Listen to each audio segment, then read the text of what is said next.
Hey folks, Jeff Salzman here. Welcome to the Daily Evolver Live. It's Wednesday, November 1st, 2017. And today I wanted to talk about what happened yesterday in New York City, where 8 people were killed and several wounded by an ISIS sympathizer who drove a truck into a bike lane in downtown Manhattan. As an act of terror and as an act of obedience to ISIS, who has implored people like him to do just exactly that, especially now that they're losing on the battlefield or have lost. And of course, you're all plugged in to a 24/7 news cycle. I mean, you can watch this thing unfold in real time if you want. And so I'm not necessarily going to focus on the newsy specifics so much as the larger cultural forces and trends that are involved, which is the specialty of integral theory. And, you know, a lot of this I've talked about in many other episodes, just this dynamic of terror in the 21st century. And I probably go into more detail in past podcasts, but I'm getting a lot of new people, and I want to just lay out these sort of general principles. So I'll be sort of reviewing a bit in a certain way. One of the things that integral theory shows us as we look at this spiral of development, and we have our charts on Integral Life, and I have them on our website that lay this out. But we move from the archaic to the tribal and to the warrior stage and the traditional stage, and then the modern and postmodern and emergent integral stages. Those are, that's sort of the general framework that we use in integral theory. And there are various, phenomena that we see happening as we move into these higher stages, where we in America are generally at a center of gravity modern, and we see that there are cultures that are still pre-modern and even pre-traditional, and that we have a history that is stretched out over many different stages of development at the same time. And that's not true in earlier history, where everybody was tribal for a long time, many tens of thousands of years. And then everybody was warrior and everybody was traditional, or maybe stretched out over 2 memes, but now so many. And that there is a particular sour spot on the spiral where people at a warrior stage of development who are really wired to fight. I mean, that's really the orienting principle of somebody at what we call the red stage of development. It's an egoic stage of development where you're trying to make your way. There's no real layers of civilization that have been laid down. And, today is a good day to die. And that is the credo of the warrior. And they are definitely willing to die. And they're not even so developed that they don't, they're basically just going to a happy hunting ground, which they can sort of feel their ancestors already. So it's not such a, shift for them in a way. So, so we have this, really violent stage of development, which is completely normal at that stage. And then we have the next one, which is the stage where people, that's just at some point becomes too chaotic and too violent, and people need to move forward. Humanity moves forward. And one of the ways we do it is by recognizing a transcendent God in the sky, or a transcendent state like nirvana, where everything's worked out, and that is now the new standard of justice. And we no longer have to have blood feuds, and we no longer, we civilize ourselves in obedience to that transcendent force. Now, there are people who have a foot in both camps. So they're warriors, but they're also holy. They're holy warriors. And this is a stage that is particularly dangerous because they are willing to die.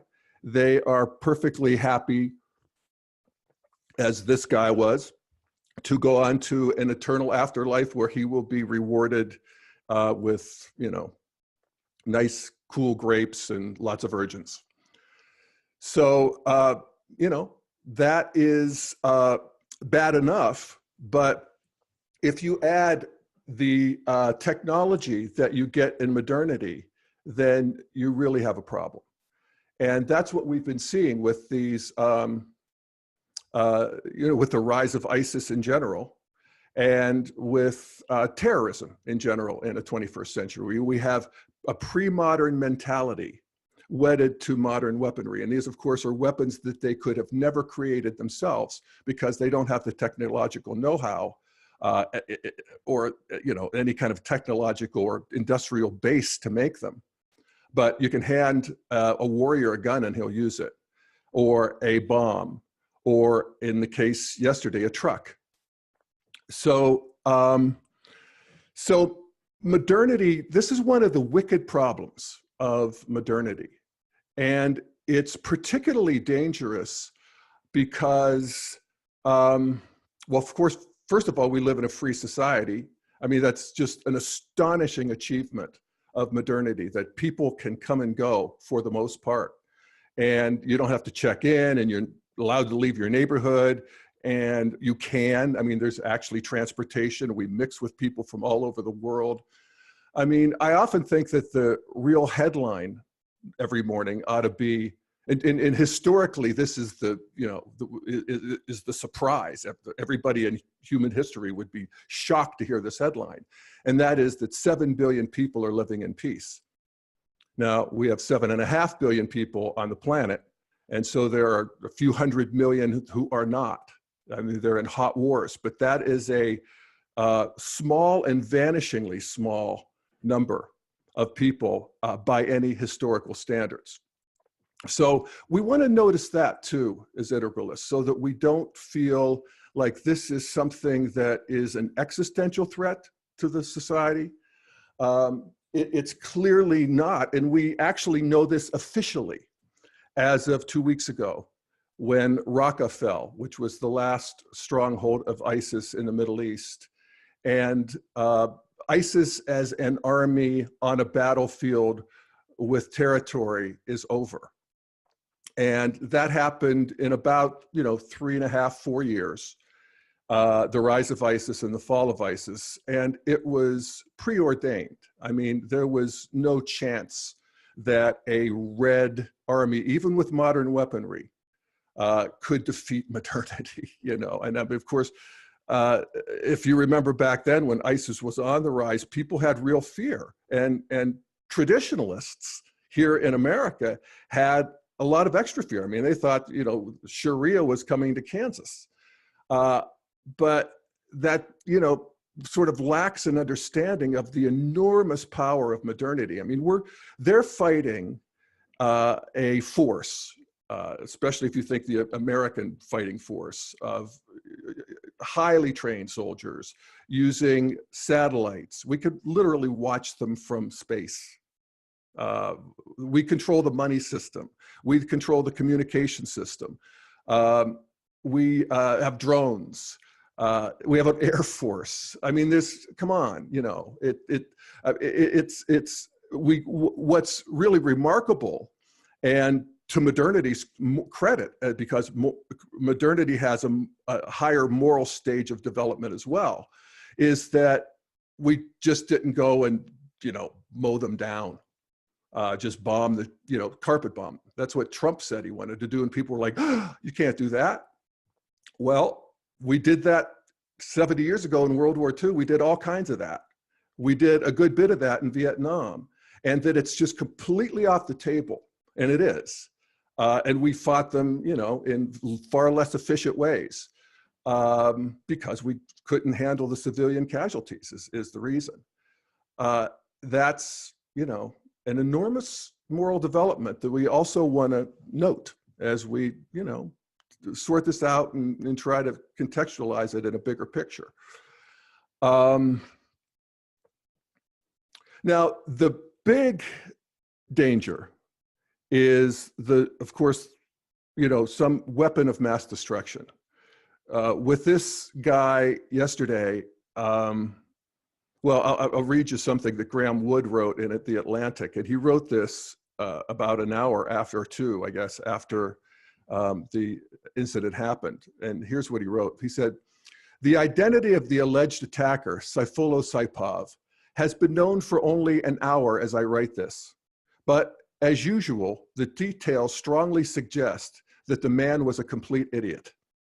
He had several models of truck-based terror from which to learn, including that of Mohammed, well, I can't pronounce his last name, who killed 89 people in Nice on Bastille Day last year. The Islamic State even published a manual that specified the type of truck to rent and the type of area to attack for maximum infidel carnage. Saipov learned nothing from these horrific examples. He emerged from his pickup with what news accounts are describing as a, quote, fake gun in one of the most heavily policed areas of Manhattan. The police of the first precinct, quote, lit him up, a law enforcement official told the New York Times, and Saipov is now in custody. As we mourn the dead, we should keep in mind that this attack could have been much worse. It partially resembles Nice or the Berlin Christmas market attack, but it also resembles something more pathetic, a suicide by cop.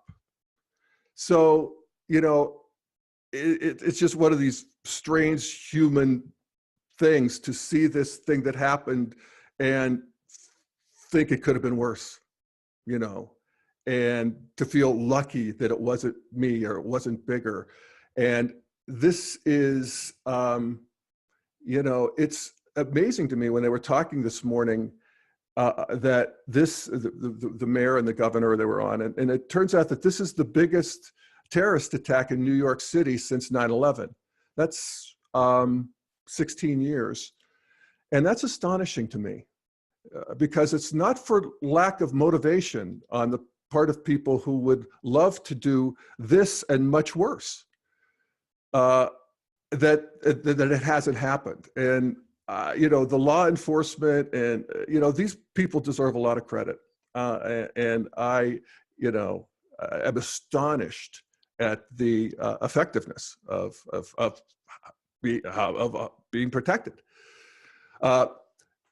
As I was about to say, the big issue is the weapons of mass destruction, and that there's a more coordinated attack, like the ones we saw in France, where there's a whole team of people and they really know what they're doing and they kill hundreds of people, or the dirty bomb, or the chemical attack, or God forbid, a nuclear bomb goes off.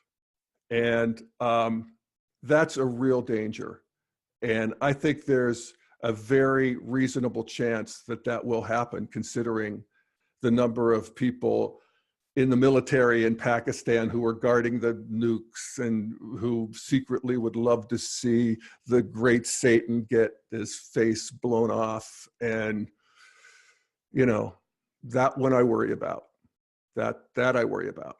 Now, is that an existential threat like it was in the 60s and 70s when the United States and the Soviet Union had thousands of nuclear warheads trained on each other? No. It's not likely that they would do anything that would kill the planet like that would have. But one going off it would probably be something like what we've been talking about on this program for a while, particularly earlier this week when we were talking to Rob Smith about the pattern of growth that societies have, and that at some point there's generally some jarring event, and it's generally historically a war, where it just shakes people into a higher stage of development. And this, if that happened, it would precipitate a world really coming to grips with its vulnerabilities in that area. And I think it would ultimately be, it would have positive effects, but that's not how we want to do it.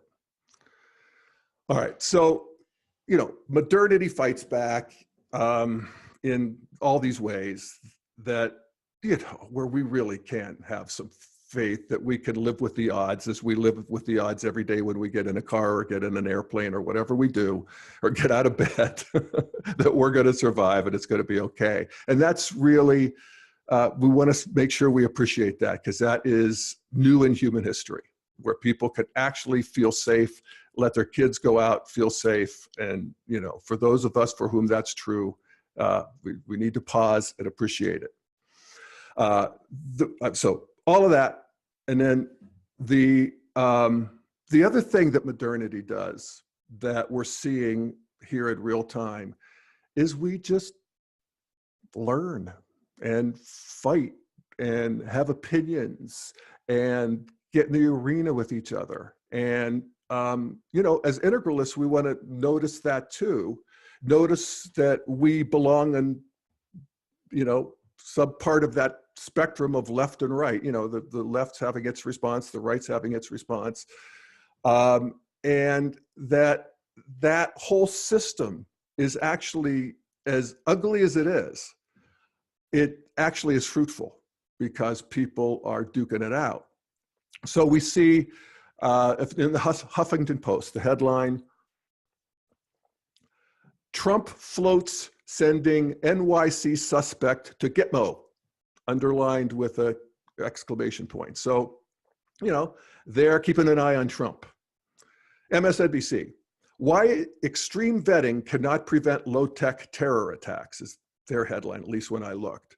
And, so that's the left sort of, rising up against any overreach by Trump or craziness by Trump. And then we have on the right, Breitbart. The headline is Allahu Akbar.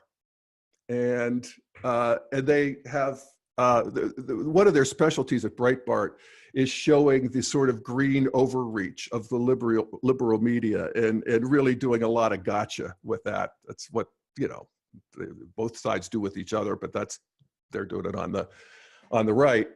And they have a special bile over there at Breitbart for Jake Tapper.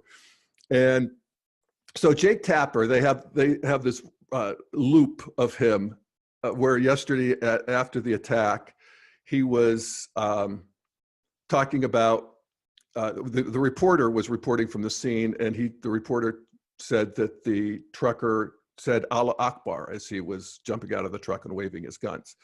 And so Tapper turns after the reporter does his thing and says, the Arabic chant Allah Akbar, God is great, sometimes said under the most beautiful of circumstances, but too often we hear it being said in moments like this. So they can't stand that he said that. And so they have this whole article, and here's how they end it. While those of us who once admired CNN's Jake Tapper as a rarity in the mainstream media, an honest and objective journalist, we've been shocked by his transformation into a dishonest, sanctimonious, left-wing virtue signaler. We assumed his lying and peacocking was in pursuit of the applause and fame he so transparently craves. His laughably bad ratings, though, appear to show that, like most people who sell their soul, Tapper was tricked by the devil. And so they go into all the ratings, and it turns out that he's third place after Fox and MSNBC, as a lot of CNN is. And it just shows how CNN still tries to straddle the middle. They've gone more left since Trump, but we don't want the middle. We get juiced up by our Fox or our MSNBC. And I notice it myself. I mean, after a hard day of work in the mines, do I want to come home and watch NPR or public radio or whatever? Or I want to watch Chris Matthews scream. There's something juicy about that, and so there we are, being human again. The other thing I wanted to say is, I was going to read from Roger Simon, but I might let me just say that Roger Simon, he's a columnist who was pro-Trump before it was cool on the right to be pro-Trump. And he writes in PJ Media, which is a very conservative site. And he talked about the judges who banned who did Trump's travel ban, upended it, that they have blood on their robes, and that we need to have even more vetting. But so that's the fight from the right. But he said something that was, I think, really helpful, and I'm happy that people on the right are reading this. He says, he was talking about the beliefs of Islam and the jihad thing. And he said, these beliefs explain why people like ex-Uber driver Saipov, who's this guy yesterday, can, as was reported, seem so friendly and pleasant, and then turn around and mow down as many people as he can in a jihadist orgy. He may be psychologically disturbed in our terms, but in his own, he's a believer. Yes. And his belief system could ultimately be a more powerful and enduring adversary than communism or Nazism, because it promises eternal life. This is why I've always thought calling jihadists cowards, as so many of our politicians do, is silly. They're more than willing to die. Indeed, they crave it. And then he goes on to say, extreme vetting will not stop this by itself. We must all now be obnoxious, politically incorrect busybodies and get in Islam's face, demanding reform in every way possible, economically, socially, theologically, and yes, militarily. If we don't, our children and their children and grandchildren will be dealing with the exact same madness and violence for the years to come. I'm not so sure. I mean, I guess that, our getting in their face is part of it, but in America, our Muslims are modern, I mean, they're completely civilized here, with, I suppose, some exceptions, like in most communities. But worldwide, yeah. And that's happening. You see it online, you see it, you hear, I just had a woman come back from the Middle East. She's from Lebanon. I'm trying to remember her name, but I was talking to her, and she was saying that just how impressed she was with the young people who are just so tired of this in the Middle East. And they talk to each other online. The online thing is really, part of the solution, also part of the problem. Because, again, modern technology in pre-modern hands. So you have some significant percentage of the world population. I mean, Ken Wilber and Don Beck say that 70% of the world population is traditionalist or earlier. So that's pre-modern, 70%. They can use modern technology, the internet, to find each other. And so you see with the pushback against the violent right here and Facebook and Twitter and so forth, that, it's modernity's internet. You can't use it for inciting violence. And we got to get our act together with that, in terms of radical Muslims and radicals all over the world, because they're, it's now like 2 billion cell phones, 7 billion people, and projected to be 5 or 6 billion cell phones in the next 5-6 years. I mean, that we got to get that act together. So anyway, some thoughts on this. There's more to say. I think I'm just going to stop there and take a breath and do another thing that Integral, calls us to do. And that is to, have some contact with the sadness, with the loss, with these, people from Argentina who are here to celebrate their 30-year reunion of going to high school together. And, they're killed. And, just the tragedy of this, the catastrophe of human history, and that is still with us. And, we want to have that online too, and say a prayer or whatever we think will help, make this right in the bigger world to come. So Corey, how you doing? What are you thinking these days about this? Well, I guess first off, another tragedy, another episode. Yeah. This whole time I'm just sort of thinking back over the years, how many of these episodes have we done? Have you done? Many. Many. And I'm always sort of impressed that, commentators like yourself are able to talk about this in sort of fresh ways every single time it happens. You'd think by now you guys would have a script that you just read off of every time this occurs, because it keeps happening. And it just makes me really grateful for you and your perspective, Jeff. I think you help us find the beautiful behind all the ugly. And that's really important. There was just a poll taken by the American Psychological Association. Let me read this. A recent poll published by the American Psychological Association finds that 59% of Americans surveyed think this is the lowest point in the nation's history that they can remember. Now, that's qualifier that they can remember. Yeah, that is shocking, but not really. Yeah. And that's sort of the thing. There's a disconnect between sort of the metrics of civilization and where we are. We are more peaceful. Gun violence continues to decline overall. The trends are positive. We enjoy, more times of peace than ever before in history. Yes.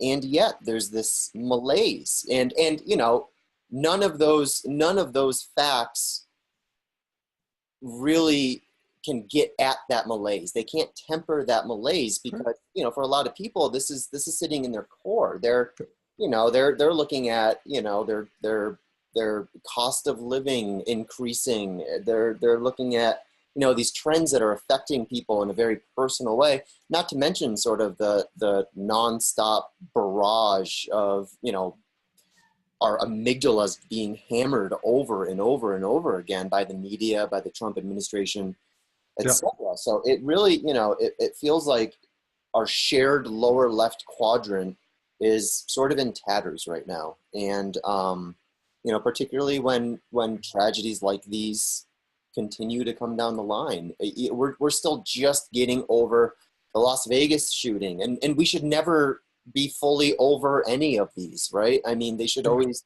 that should be sort of a scab that really never closes for us. And yet we have no choice but to turn our attention to the next tragedy when it happens, and the last one is, sort of left to the wayside. And ultimately, it becomes very, very difficult to muster the political will amidst all that malaise to actually do something about it.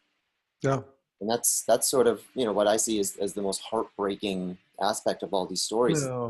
We feel the heartbreak, we share the heartbreak, cry together, we find ways to laugh together, but what we don't do together is find an actual way to solve these problems. And I don't care if those solutions are coming from the right or the left, preferably both, because they both have such vital aspects of this problem in mind. And they're,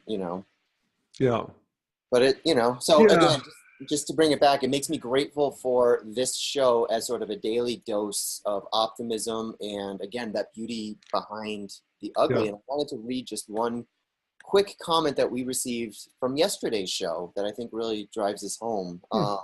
And that was from the Art of Being Unique But Not Special show. So someone wrote in our chat, Dan, his name is, I'm sorry, Will. Will wrote, just watched Jeff and Corey in The Art of Being Unique But Not Special, and it was exactly what I needed today. Loving your work.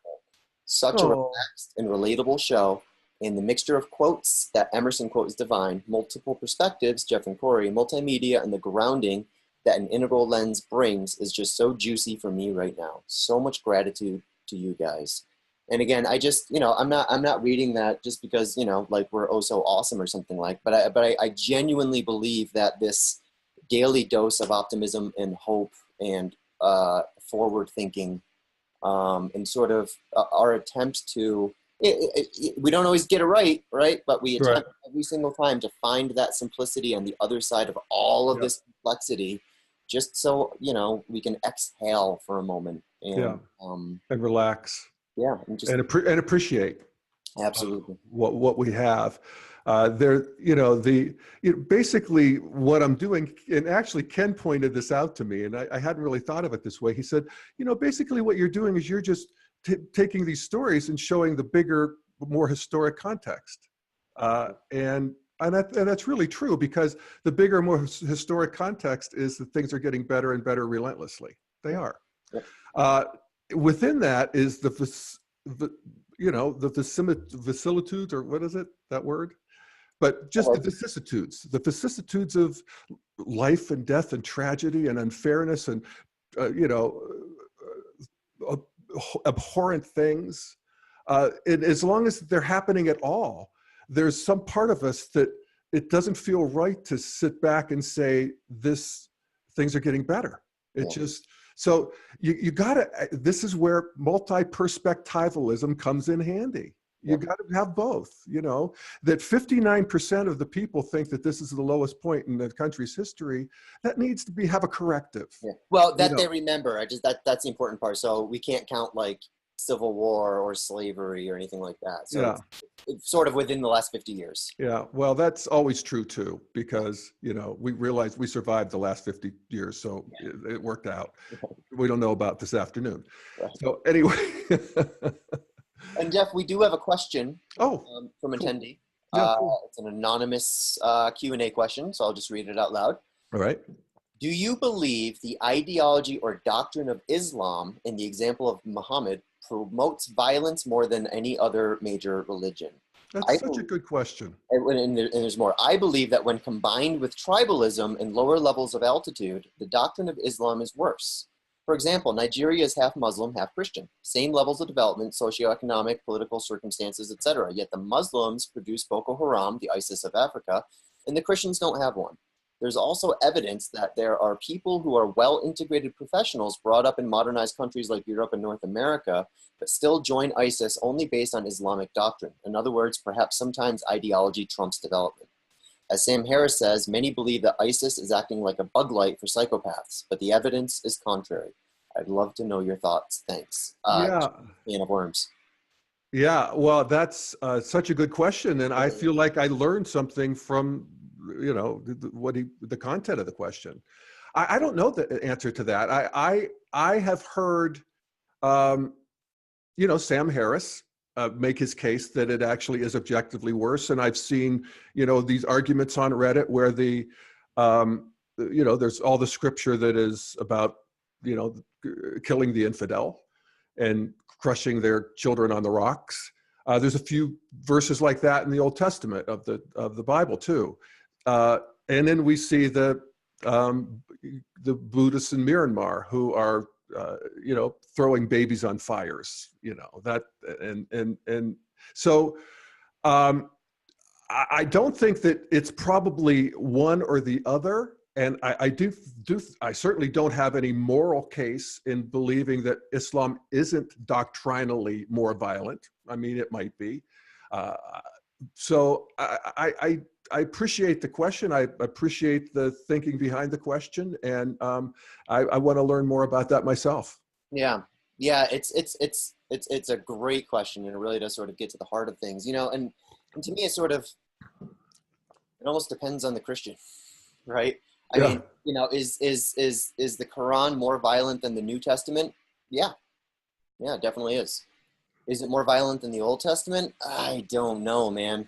That Old Testament's pretty hairy. God was pretty gnarly. Yeah, God was a threat. I mean, there's recipes for rape and genocide, and I mean, there's a recipe for abortion in the Old Testament, which I always thought was kind of funny.